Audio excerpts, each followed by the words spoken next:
வணக்கம் சகோ. இது உங்கள் டிஎஃப் தமிழ் மூவி டைம். இன்னைக்கு தனுஷ் அவர்கள் ஹீரோவா நடிச்சு ரிலீஸ் ஆயிருக்க கர படம் எப்படி இருக்குன்னு தான் பார்க்க போறோம்.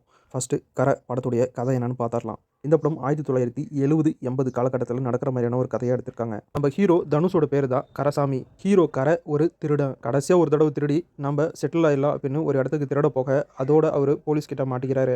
போலீஸ் கிட்ட மாட்டின ஹீரோ மேல திருட்டு வழக்கு மட்டும் இல்லாம நிறைய கேஸை மேலே போட்டு நம்மள நிரந்தரமா ஜெயிலில் வைக்க பிளான் பண்றாங்க போலீஸ் அப்படின்னு தெரிஞ்சுக்கிட்டு போலீஸ் ஸ்டேஷன்லேருந்து தப்பிச்சு வந்து அதுக்கப்புறம் திருடவே கூடாது அப்படின்னு முடிவு எடுத்து ஹீரோயினை சந்திச்சு கல்யாணம் பண்ணி இப்போ காசு பணம் இல்லைனாலும் ஒரு ஹோட்டலில் வேலை செஞ்சு நிம்மதியாக இருக்காங்க. நிம்மதியாக இருந்தாலும் காசு பணம் இல்லையே அப்படின்னு ஹீரோ அவருடைய அப்பாவை சந்திச்சு சொந்தமாக தொழில் ஏதாவது தொடங்கலாம் அப்படின்னு அவருடைய அப்பாவை சந்திக்க ஊருக்கு போகிறாரு. ஊருக்கு வந்த ஹீரோவுக்கு ரொம்பவே அதிர்ச்சி ஆகுது. ஏன்னா ஏற்கனவே ஹீரோவோட அப்பா நிலத்தை அடமானம் வச்சு கடன் வாங்கியிருக்காரு. அந்த கடனுக்காக ஹீரோவுடைய நிலத்தை பேங்க் எடுத்துக்கிறாங்க. அது மட்டும் இல்லாமல் ஹீரோவுடைய அப்பாவும் இறந்து போகிறாரு. இதெல்லாம் காரணம் அந்த குறிப்பிட்ட பேங்க் தான். அந்த பேங்கை எப்படியாச்சும் நம்ம பழி வாங்கணும் அப்படின்னு ஹீரோ கரசாமி களத்தில் இறங்கி சம்பவங்கள் பண்ண ஆரம்பிக்கிறாரு. அதுக்கப்புறம் நடந்த சுவாரஸ்யமான சம்பவங்கள் என்ன அப்படிங்கிறதெல்லாம் படத்தை பார்த்து நீங்களே தெரிஞ்சுக்கங்க.